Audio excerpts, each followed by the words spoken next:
বুড়ি তার ঘরের মেঝেতে শুয়ে ঘুমোচ্ছিল। তখনই ঘরের চাল ফুটো হয়ে একটা আধ খাওয়া আমের আঁটি তার মাথার উপর পড়ল।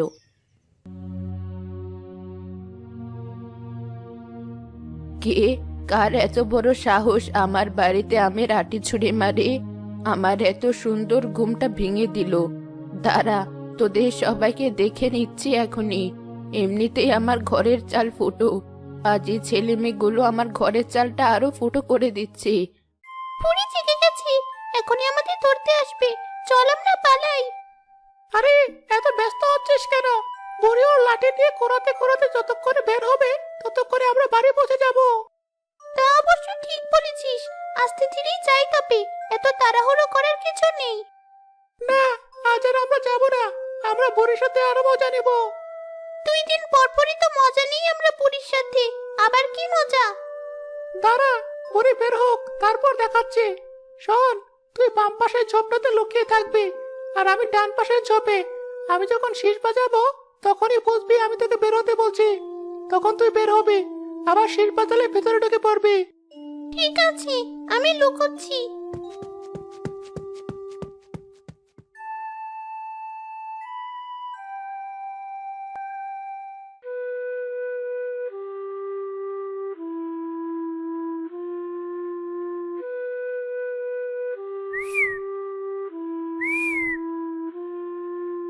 তুই আমার চালে ঢিল ছুঁড়েছিলি তাই না?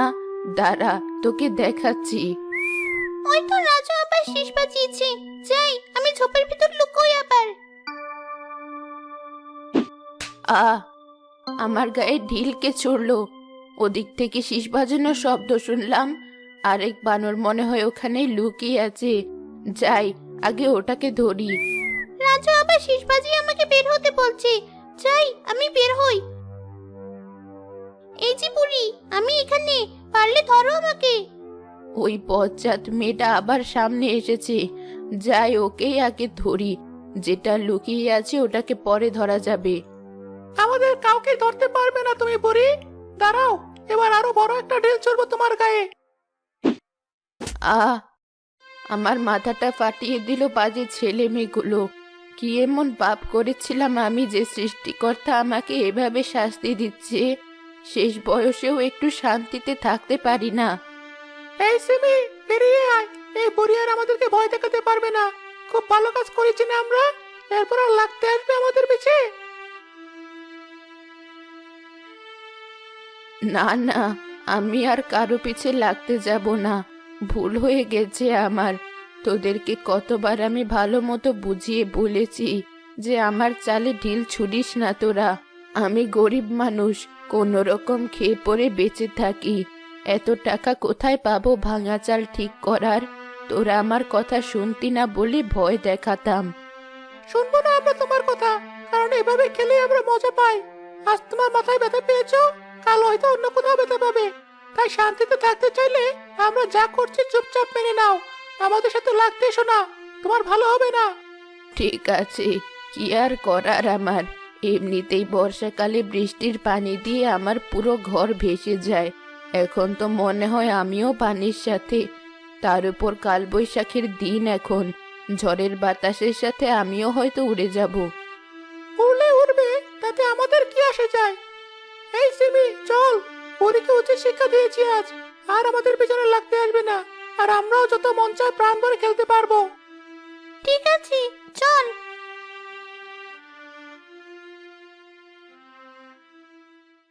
আজকালকার ছেলে মেয়েরা বয়স্কে কাউকে দেখে সম্মান করা তো দূরে থাক, উল্টো আরো অপমান করে। অবশ্য আমার মতো বুড়ি কারো সম্মান পাওয়ার যোগ্যও না। যাই, মাথায় একটা কাপড় বেঁধে মুরগিগুলো ঘরে তুলি। বুড়ি মুরগিগুলো খুপিতে তুলে রাতে ঘুমাতে গেল। রাতে এক চোর এসে বুড়ির অগোচরে সবগুলো মুরগি ধরে নিয়ে গেল।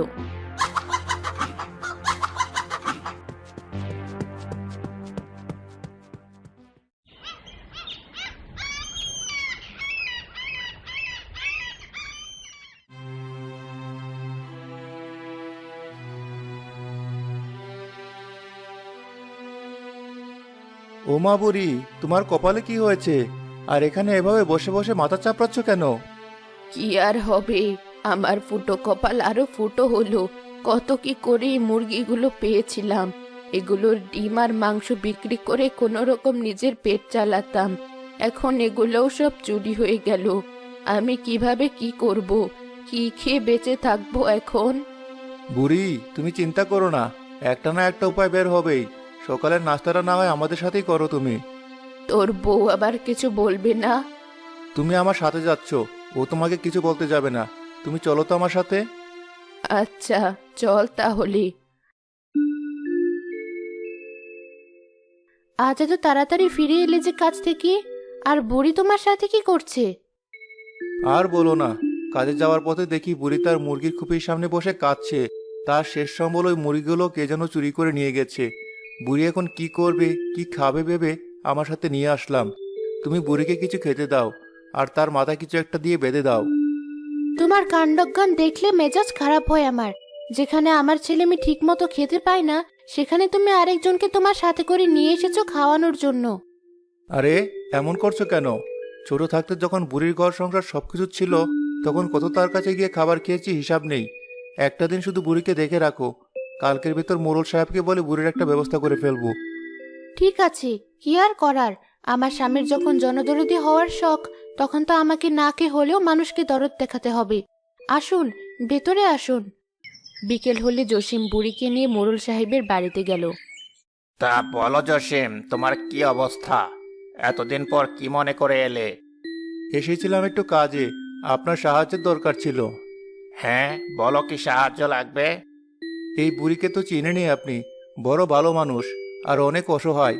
তাকে দেখার মতো কেউ নেই। তার শেষ সম্বল মুরগিগুলো কে যেন চুরি করে নিয়ে গেছে।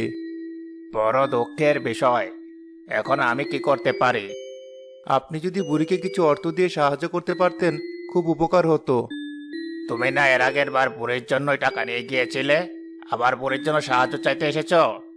জি, বিপদে পড়ে। সাথে যদি আপনি বুড়ির ঘরটাও ঠিক করে দিতেন, তার খুব উপকার হতো।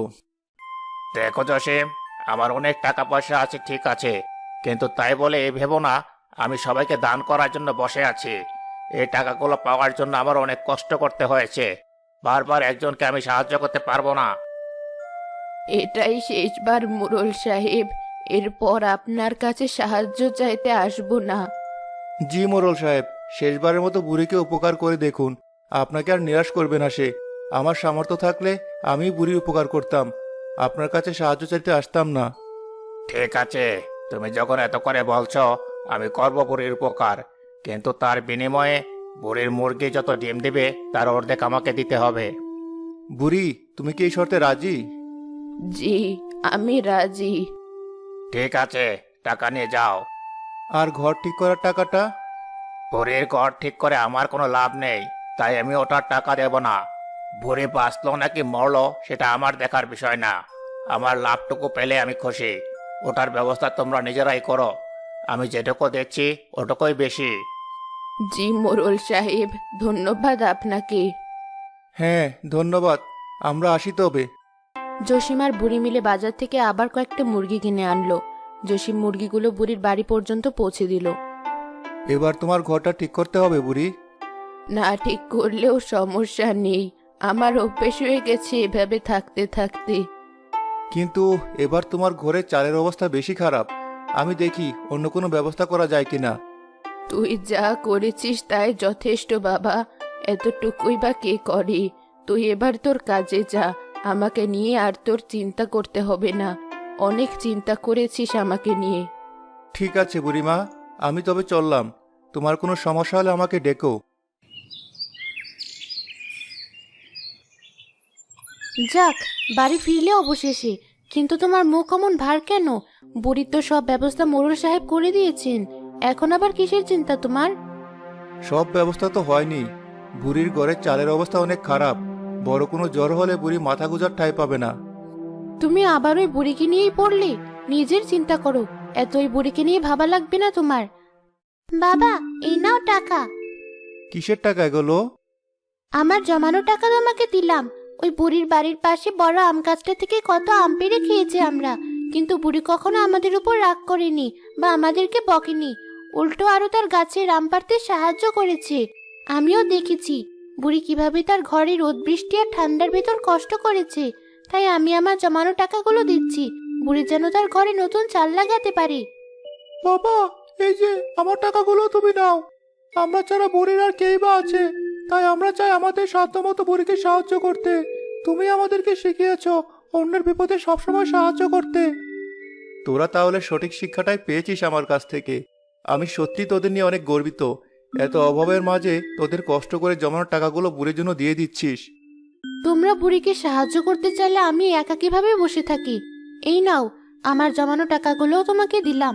এই টাকাগুলো দিয়ে বুড়ির ঘরে নতুন চাল হবে। হ্যাঁ হ্যাঁ, হবে। বুড়ির ছোট ঘরের চাল এই টাকা দিয়েই উঠে যাবে। জসিম বুড়ির ঘরের জন্য নতুন চাল কিনে নিয়ে গেল। বুড়ি নতুন চাল দেখে অবাক হয়ে গেল। এটা কোত্থেকে কার জন্য কিনে আনলি জসিম? তোমার জন্য কিনে এনেছি, আর কার জন্য কিনে আনবো? কিন্তু এত টাকা কোথায় পেলি তুই? সুদে ধার নিসনি তো আবার? ও নিয়ে তুমি চিন্তা করো না বুড়ি। আমার ছেলে মেয়ে তাদের জমানো টাকা আমাকে দিয়েছে তোমার ঘরে চাল ঠিক করার জন্য। এমনকি রাশিও আমাকে টাকা দিয়েছে তোমার ঘরে চাল ঠিক করার জন্য। বলিস কি, তোদের এত কষ্ট করে জমানো টাকা আমার জন্য খরচ করলি? কিন্তু আমি তো তোদেরকে এর বিনিময়ে কিছুই দিতে পারবো না। দিতে হবে না কিছু আমাদেরকে। তোমার ঘরের চালের বদলে আমার ছেলে মেয়েকে তোমার গাছের আম খেতে দিও, যেমনটা সবসময় দাও। আচ্ছা দেব, যত মন চায় তত আম নিয়ে যাস তোরা। তাহলে তোমার ঘরে নতুন চাল লাগানোর কাজ শুরু করে দেই। আজ থেকে তোমার এই ভাঙ্গা চালের নিচে কষ্ট করে থাকা বাদ।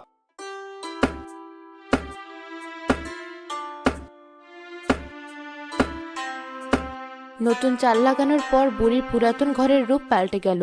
গ্রামের অন্য মানুষরাও বুড়ির নতুন ঘর দেখতে এলো। জসিম বুড়ির মুরগির খুপিটাও শক্ত করে বানিয়ে দিল, যেন চোর আবার চুরি না করতে পারে। এখন সব ঠিকঠাক হয়েছে, তোমাকে নিয়ে আমার আর কোনো চিন্তা নেই। তোকে আর ধন্যবাদ দিয়ে ছোট করব না, আর তোর উপকারের প্রতিদান তো কখনোই দিতে পারবো না। আমাকে আজীবনের জন্য ঋণী বানিয়ে গেলি তুই। না বুড়ি, ঋণী তো আমরা ছিলাম এতদিন। তার কিছুটা হলে এতদিনে শোধ করতে পেরেছি বলে মনে হচ্ছে। ওপরওয়ালা তোর মঙ্গল করুক।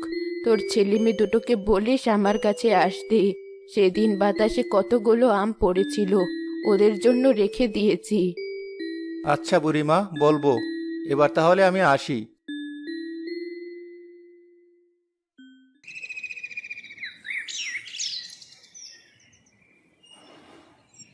দেখ রাজু, বুড়ি ওর ঘরে নতুন চাল লাগিয়েছি।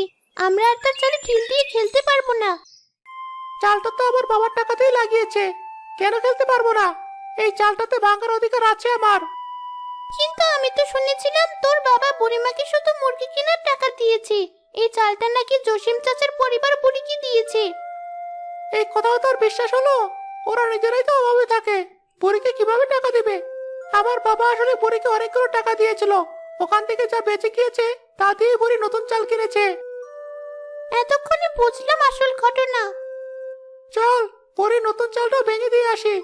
ওর গাছের আম খেয়ে ওই আটি দিয়ে ওর ঘরে নতুন চাল ভাঙবো। ঠিক আছে, চল। কি রে, তোরা আবার এসেছিস আমার ঘরের চালে ঢিল ছুঁড়ে ভাঙতে? এখন আর ভাঙতে পারবি না, যতই চেষ্টা করিস না কেন। আমাকেও আর ঘর থেকে বের হতে হবে না তোদেরকে ধরার জন্য। বুড়ির ভাব মনে হয় বেড়ে গেছে নতুন চাল পেয়ে। বুড়িকে আজ ঘর থেকে বের করেই ছাড়বো।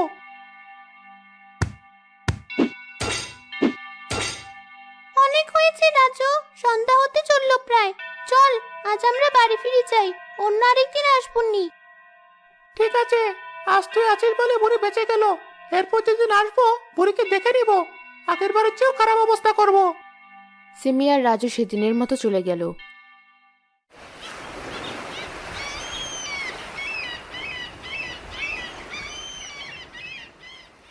কিছুদিন পর তারা আবার বুড়ির বাড়ির সামনে এসে হাজির হলো, বুড়ির গাছের সব আম চুরি করার আর বুড়ির নতুন চাল ভাঙার উদ্দেশ্য নিয়ে। ওই জি, ওই ডালে অনেকগুলো আম আছে, ওগুলোও পেরে ফেল।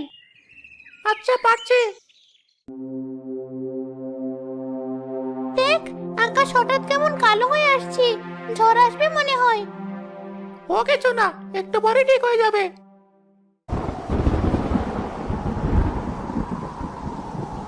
কি জোরে বাতাস বইছে। রাজু, তুই গাছ থেকে নাম, কাল বৈশাখী ঝড় আসবে মনে হয়। না, এই গাছের শেষ আমটা না পারার আগ পর্যন্ত আমি গাছ থেকে নামবো না। কি অন্ধকার বাইরে, মনে হচ্ছে এখন রাত। এ কি, এই সময়ে আম গাছে দুজন কি করছে? জানালা দিয়ে তো ঠিক মতো অন্ধকারে দেখতেও পাচ্ছি না যে কারা। এই, তোরা নাম ওই গাছ থেকে, ঝড় শুরু হয়ে গেলে আর কুল পাবি না। রাজু, নাম তুই এখন গাছ থেকে, বড়সড় ঝড় আসছে মনে হয়। পরে আমরা দুজনেই বিপদে পড়বো। বুড়িও চিৎকার করছে আমাদের উপর। করুক, আমি নামবো না, তুই যেতে চলে যা। আমার কথা মনে হয় ওদের কানে যাচ্ছে না, আমাকে গিয়েই ওদেরকে থামাতে হবে। বাতাসে যে আমগুলো নিচে পড়েছে তুই ওগুলো কোরাস নিবি, আমি গাছেরগুলো দেখছি। কিরে, তোদেরকে কতক্ষণ থেকে বলছি গাছ থেকে দূরে সরতে, তোরা আমার কথা শুনছিস না কেন? চল বলছি। আমার কান ছাড়া বলছি। সোজা গিয়ে আমার ঘরে ঢুক, তারপর ছাড়ছি। ঠিক আছে ঠিক আছে, যাচ্ছি। এবারে বানরটাকে গাছ থেকে নামানোর পালা। করছো কি? এভাবে লাঠি দিয়ে আমাকে গুঁতোচ্ছ কেন? না, নামার আগ পর্যন্ত গুঁতোতেই থাকবো। এখনই নাম বলছি, অনেক সহ্য করেছি তোদের জ্বালাতন, আর না। আচ্ছা আচ্ছা, নামছি, এবার ছাড়ো আমায়। ঠিক আছে, চল আমার সাথে। বুড়ি দুজনকে নিয়ে তার ঘরে ঢোকার পরপরই রাজু যে ডালটাতে দাঁড়িয়েছিল সেটা ভেঙে পড়লো। একটু পর আম গাছের একটা বড় ডাল ভেঙে বুড়ির বাড়ির উপর পড়লো।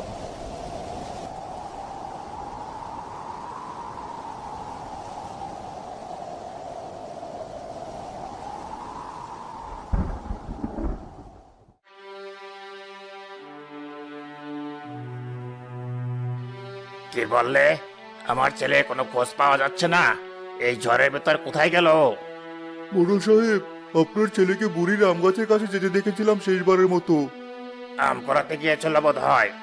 ঝড় বৃষ্টি কমেছে এখন, চলো আমরা ওকে গিয়ে নিয়ে আসি এখন। ওর মা চিন্তা করছে খুব।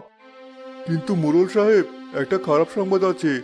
ঝড়ে বুড়ির আম গাছটা অনেকখানি ভেঙে পড়েছে, এমনকি বুড়ির বাড়িটাও ভেঙে গেছে। রাজু বাবা ঠিক আছে কিনা? আর তুমি এখনো দাঁড়িয়ে দাঁড়িয়ে আমাকে এই ঘটনা বলছো? তাড়াতাড়ি চলো, দেখতে হবে আমার ছেলে ঠিক আছে কিনা। তোরা ঠিক আছিস তো? ভয় পাস না, আমি তোদের সাথে আছি। বুড়ি, আজ তুমি না থাকলে যে আমাদের কি হতো? আমি আর কখনো তোমার ক্ষতি করার চেষ্টা করবো না বুড়ি, আমাকে ক্ষমা করে দাও। এই যে মোড়ল সাহেব, এদিকে আসুন। বুড়ির ঘরের ভেতর থেকে গলার আওয়াজ পাওয়া যাচ্ছে। দরজাটা ধাক্কা দিয়ে খোলো।